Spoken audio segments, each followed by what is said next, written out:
My dear friends, today we are here with attorney Ronald Surin. And they've been doing a lot of great work, him and his partner. So today I would like for him to tell us more of what he's doing. However, I've known him as a husband, a father, a brother, someone that has been so engaged and involved in our community, helping different people, especially when it comes to immigration and the legal system. So when I met him, I was working as a court interpreter. And today, besides him being a lawyer serving our community, he's a pastor, he is a community leader, he is very involved and engaged in the political system here, not just in Broward County, but in the Democratic Party. So without further ado, thank you for being here with us, Broward Together. The goal is to bring Broward closer together and bring information and resources to our community.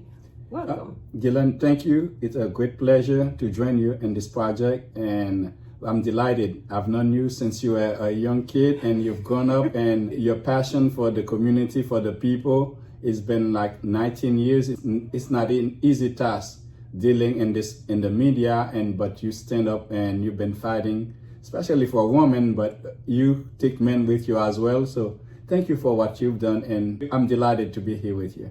Yes, thank you very much for being a friend, for being a counselor, for being there for me. It's been more than 19 years, because when I started in immigration court, it was back in 1999, 2000, and that's when I met you. Well, I'm trying to keep it, to stay young, to give the impression that I'm so young. Now you're putting our business out there. Yeah, it's been more than 25 years. My God. Yeah, I think I've changed, but you have not changed, so that's a good thing. You know what? I have changed. I have evolved since. Well, we all evolve at some degree. Shame on those who do not evolve, because life requires your evolvement, and you cannot stay still, so you have to go. And then we're proud of you, the way you go, being exceptional, and you, the quintessential definition of a phenomenal woman. So thank you for what you do. What a blessing. Thank you. You're very welcome. Appreciate You deserve that. it. Yes. So with all those titles and those things that you're doing, not just in Broward County, in our community and beyond. So tell us more about the future of immigrants, of Broward residents, and of the work that we need to do better, to be better in Broward County. Wow, you started with a very tough question, and to predict the future. As it stands right now, this future does not look so bright with the administration, not only at the state level, but definitely at the federal level. It's a tough time to be an immigrant in this country, whether you're documented or undocumented, because it's appeared that the process to eradicate the country of immigrants is not only about undocumented immigrants, but even those who are well documented, they're just experiencing hard time from the current administration. However, in my hopeful ways, I think there's light at the end of the tunnel. Things cannot stay the same. Eventually, there's going to be an opening where life would be better for not only for immigrants, but for every citizen of the state and this country. And I believe during the Bush administration, it's been tough on immigrants, when we have had clients who fled the country, run to Canada, knowing that they were all facing deportation at some point in time. But things have changed, and we hope that if we can sustain the fury of attack on immigrants at this point, if you stand up and fight for our community, for our people, then eventually we will prevail, because we believe that justice never fails, and at some point in time, the community, the state, the country will emerge out of that difficult path and move forward in a better direction with better leader, hopefully. Thank you for answering that question. And that's what you do day in, day out. You go to court, you represent people, especially in legal matters that has to do with immigration. So how do you see the state of immigrants nowadays? Well, it's confusing. It's fearful. We've had a lot of clients who are calling what needs to be done, what the situation, especially when I'm talking about most particularly Haitian American and Haitian immigrants. Things are tough back at home, whereas they are being asked to leave this country, they cannot stay here. So if you ever envision a situation where you face challenge in both hands, and now you're in the middle and you're confused, you're not sure what the future holds for you. So it's just a lot of people find themselves at a state of confusion, of uncertainty, whereas they do not know where the children gonna be going to school soon, where they're going to be residing, whether they even have a job to sustain the lifestyle. And that's created a lot of stress and psychological traumas and a lot of consequences that we probably cannot even envision at this point what those people are going through when they're facing this difficult time. And even people who are even solid immigrant with a green card, they even worried because sometimes the administration making decision that is not sound, that is not right, even for people who give birth to the children in the US. For 250 years, this country is enshrined in the Constitution. You are born in this country, no question asked, you are an American citizen. Just to find the administration that's going to distinguish, creating different class of people in this country is really a difficult period of time people have to live through. Difficult time that people have to live through. Although we have hope, we have faith, and I know that there are a lot of people that have children that they are also raising in this country that have to go to school. So as a parent, what should someone tell their children when they go to school or probably being bullied or the fear that, they might go home and their parents might be deported? So what should they prepare their children or get ready for when they go to school? It is a tough assignment because as a parent, your first task is to protect your children. That means you avoid them trauma. Imagine if you're a parent, you have to face your child. You have a 6-year-old to say, guess what? This may happen to me and you may have to do this, you may have to do that. And you wanted the children to be comfortable, to be stressless. And now if you go and having that conversation, you put them in a position where they have to worry more about their parents and minding their education they're supposed to have. It's a very difficult conversation to have, and frankly, I would not want to be in that position as a parent to address my children in that way. But the reaction of so many parents, some people have decided to withdraw their children from school. Some people have already decided not to send their children to school. There was a time at the beginning, maybe at the end of January and beginning of February, when the new administration has taken over, and they had started ICE had started visiting elementary school and asking the children to call their parents to come over. So basically, it's a shameful, the most shameful thing we could have experienced when we expose children to those traumatic experiences just because they may have an legal issue, or they are pursuing a certain agenda against the parents. So some people have resolved to the point that they're not even sending their children to school at this point. That is a tough call because, like you said, as parents, we should be able to protect our children when we are living in a time and we're living in a country where we don't know what may happen, what may not happen. However, we have faith. We know that God is in charge. And believe it or not, they cannot deport everybody. Well, faith is the first that what sustains us in time of challenges like that. And it's good people rely on their faith, because without faith, you become hopeless. And when people are hopeless and you don't know what the next move, what they would do, and sometimes they probably the wrong thing, definitely. So it's good to be hopeful, knowing that God is always there, is always in charge, is always have a plan. If you're reminded of Jeremiah, to tell you that God has a plan for your life, is a plan for your prosperity, not a plan for harm. So if you believe in those words, no matter what challenges you're facing, at some point God will step up and make things right. And a lot of people of faith, even that's affecting churches where some people decide to withdraw, not to attend churches. So in our community, even the Hispanic community, they're facing the same challenge where the pulpit is not, the assembly is not as large as it used to be, because some people are rightfully afraid for their life. But supermarkets and a lot of activities. And this thing, we cannot be so hypocritical, not realizing the importance of those immigrants there. They make our life more comfortable. They are the one who take care of our children and take care of our groceries and take care of our home and build our, pick our fruit. There are those people who make life more affordable to us in so many ways. So we need immigrants to some degree. But at the same time, we find them to be some people at least find them to be a nuisance, like they just interfering with their lifestyle. So without immigrants, without a lot of job, they probably call them not so great job, American citizens would not do them. So you need immigrants who can provide that labor force that this country needs to progress. And it's unfortunate that somebody doesn't have a bigger vision to see the situation that we need to accommodate people. I understand there might be a pursuit to eradicate or even not to allow undocumented people to come into this country.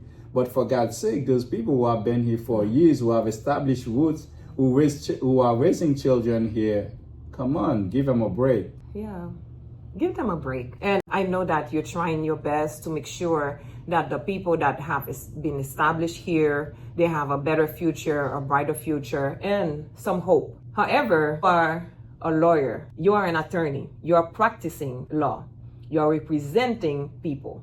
Before we move to our next, I know that for those of you that are watching, you probably would love to connect with M. Surin or M. Champagne, the law office of Surin and Champagne Law Group. The law offices of Champagne and Surin. It's the other way around. Yes. So if you'd like to contact them, what is the number? We can always be reached. Our number been here for 7 years. It has never changed on the same location. The number is 954-463-0709.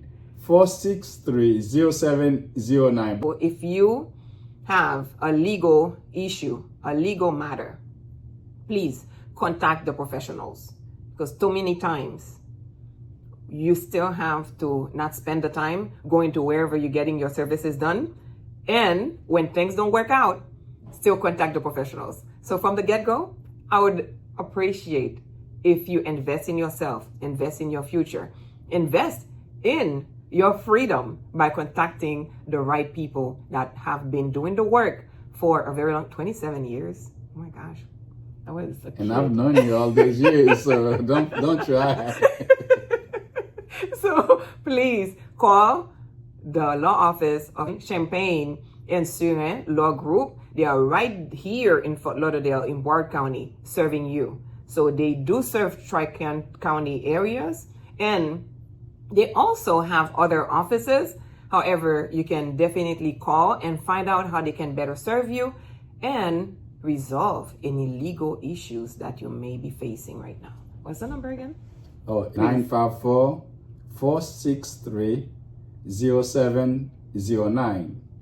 463-0709. Okay, thank you. So now that we have spoken about the legal issues and immigration issues, how you should protect yourself better and what to do in case you've been dealing or facing some immigration issues, your children, how to talk about them, and some of the work that he has been doing in the Howard community. I have a personal question. Uh-oh. Yes. What propelled you to seek a degree becoming a lawyer? Well, that's where we should have started. Exactly. That's why I know that immigration is one of the things that people love to talk about nowadays. However, I think this could be one of the important things that we cover today. Well, actually, no, it's not.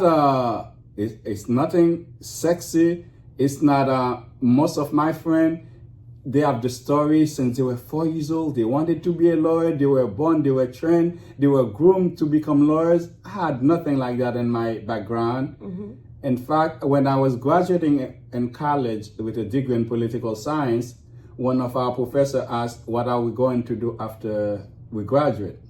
And I found that was a weird question, because when you graduate, you go get a job. You're finally gonna make some money. And then I find there were 2 students, and they said they were going to law school. I'm like, "You going to law school?" I think I have better grades than you. I'm smarter than you. And if you can go to law school, I can go too. And I start pursuing it, never serious about going, but I'll say, let me push the envelope to see how far I can make it, because I never thought law school was for me. And even to my surprise, I get admitted to law school. I'm like, hey, I was just joking. I'm not going. I'm going to get a job to finally start making some money. But eventually, I take a job, and in less than a year, I find that that job was not really that fulfilling. And my wife now was my girlfriend at the time. Actually, she advised me to defer my admission if I did not want to go to law school. So eventually I decided, you know what, I may as try that law school thing. So that's how I ended up going to law school, but I was never serious to become a lawyer. All I ever wanted to be was a comedian, actually. A comedian? Yes, my parents told me, how are you going to make a living out of that? You need to stop that nonsense. And I've been trying to be funny since, but it's not all the time. I guess being a lawyer, you can definitely use some of your skills. Well, the good thing, I never lose my humor. And I think it's something nobody should ever lose. Your sense of the laughter, your sense of enjoyment, enjoying people, enjoying life. I think when you see people with their face looking tough, and there's something unsettling about these people. And therefore, with like you, that charismatic and iconic smile of yours. So when people approach Guylène Berry, you can always you feel a soul. You can tell who's behind. You can tell that's a good human being you're dealing with just because of that smile you exhibit every so often. So even the laugh, somebody had told me that you even have the laugh that whenever people hear that on the radio, on TV, they just know it's Guylène Berry. So it's really, humor is a good thing in people's life, but then you have to be serious and take care of business as well. So I don't know, did I answer your question? I become a lawyer? Yes, how you became a lawyer. And even if you were joking about it, I don't think your wife or the people that you're serving in the community would want it any other way. Well, then I embraced it like my mission. And I think I've been called to serve. And then whatever I do is in the same sense of service that I do it. Whether as a lawyer, as a minister, or as a businessman, or even as a friend, I think I'm here to serve. And if I have to, that's to me, service is how you glorify God. You can pray all day and then say everything, but if your conduct, the way you treat people who are next to you, the way you interact, the way you deal with situation, if it doesn't glorify God, then I think you're just a fake. You cannot be a true servant of God without serving the people who are next to you, who are living, your neighbors and your friends, your people in the community. In fact, being a lawyer, I find that it's a privilege. God gave me a privilege to be of service to his people. It could have been easily the other way around. I'm the one receiving the service.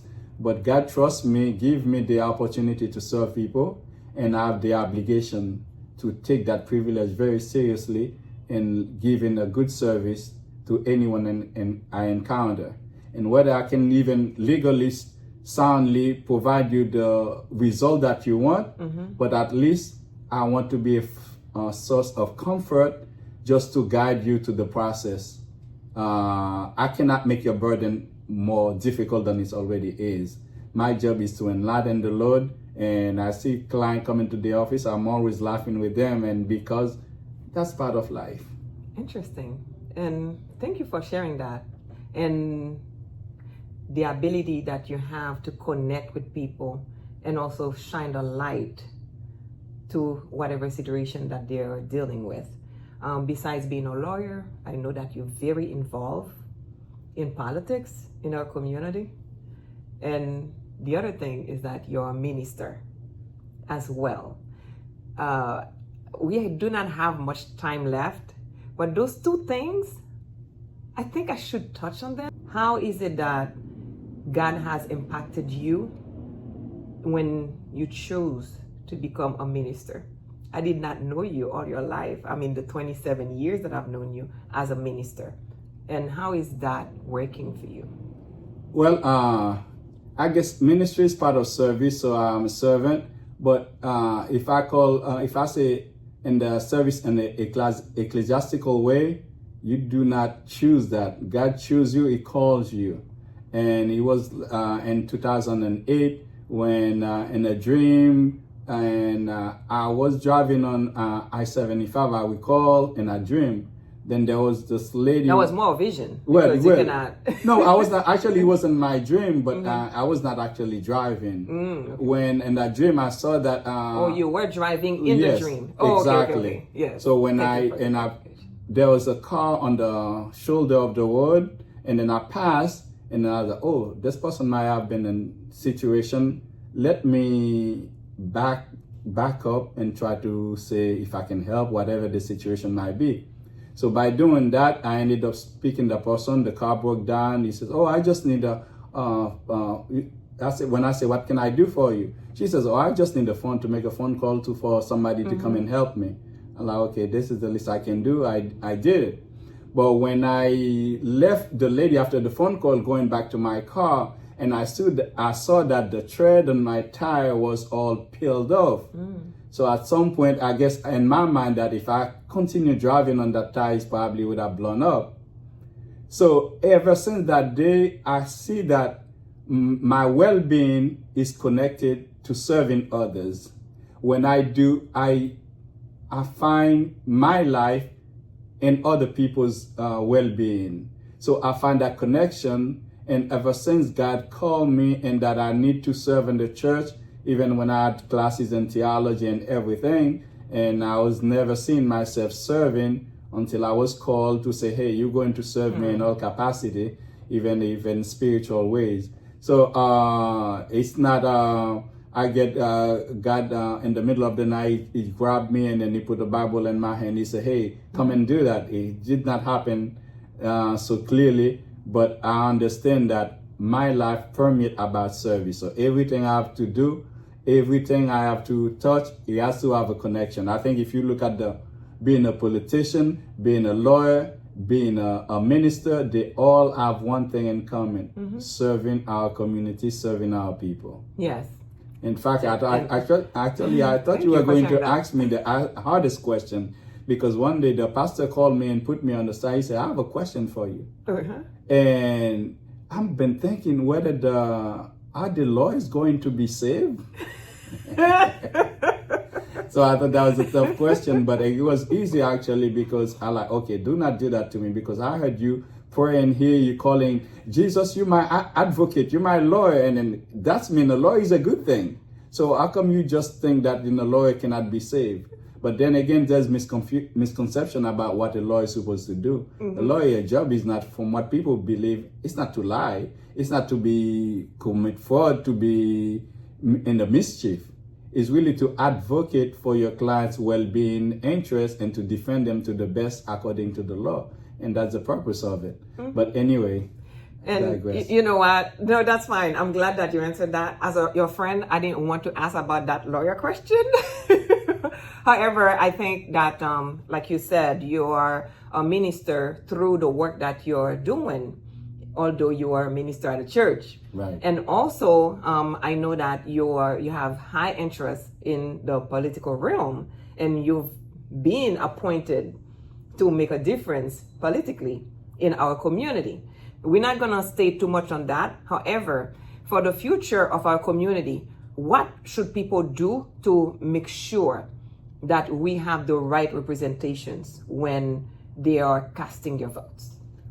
The first thing we have to see beyond ourselves.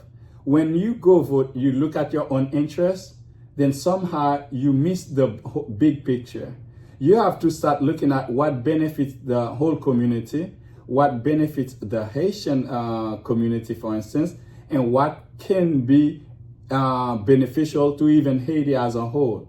For instance, you can vote for somebody who probably, for instance, if I can vote for somebody who is about to cut taxes, I heard the governor talking about we get rid of property taxes. I like, yes, that would be very good for me because I have a high property tax. But what does it do to our community when the schools are being financed by property taxes? What kind of education the people would have? So you cannot just make it about self-interest. You have to see the interest of the whole. So what people need to, you need to be able to see beyond the politician. For instance, if you see somebody show up in your community every time they have election, and you know that's a red flag, that's not somebody you need to embrace. And if you see somebody is not advocating for issue that is dear to your community, if somebody is not talking about what issue we are confronted as a people, this is not the politician for you. Most of the time, I think people who are your interests are people who have share the same background with you. Most of the time, it's not always the case, but we need to learn to be united, to put our strength together collectively. We've known that Haitians individually are hardworking, they make progress individually, but collectively, we've been a mess. That's another topic that we should really discuss, because that's one of the things lately I've been really thinking about, because how is it that we can make progress, sustainable progress, not just for self, but for our families and the community. And when I was asking myself that question, I had this vision of Broward Together, because the last elections, I heard a lot of things happening in the whole community. So I said, let me do my part. However, this is not the show to discuss about why I came up with Broward Together, not just as a show, but as a movement, as a way to engage all communities through Broward, in Broward County and beyond.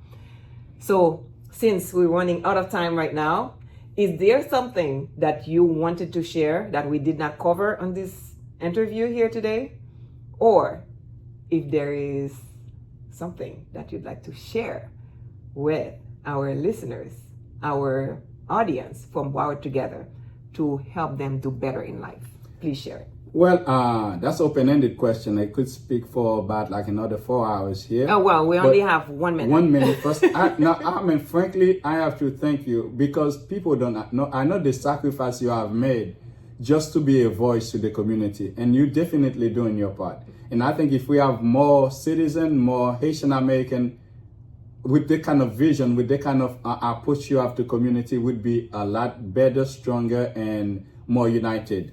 In fact, if we brought together, if we all community, we share our common experience, because we have more in common than what divides us. And if we put emphasis on what we have in common, we're gonna be a stronger community. My problem would be your problem. The Jamaican community's problem would be the Haitian community. The Haitian community would be the Cuban community. Then we, as a whole people, then we become a stronger unit. So it's a lot we can discuss, but I just want to state that we have to go back to being the collective, not looking at the individual interest, but see what best for our community as a whole. Because when you do well, I'm better. Yeah. I'm doing well. And when we start looking at things in such a way, then we realize that your demise is my demise. And actually, this is the last word I want to say.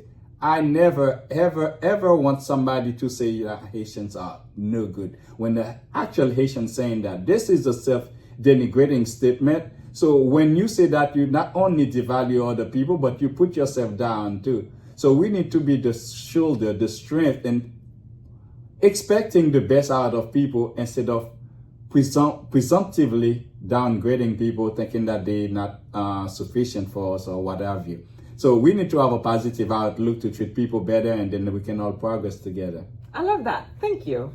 It's a pleasure. And on today's segment, Attorney Ronald Surin, serving our community in Broward County and beyond.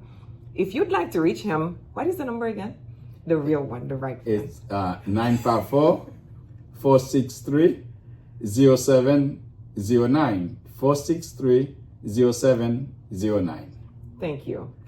It was a pleasure. Likewise. Thank you so much. And to all of you that are watching Broward Together, we have a lot of work to do within ourselves, our community, and also our children are watching. So let's bring Broward together in a peaceful and enlightened each other. We can do better, but we have to try. Thank you. I'm Guylène Berry, your host. For more information, we are here. You can leave a comment, like, and share whatever you think that is possible that we should bring to shine the light in Broward County and beyond.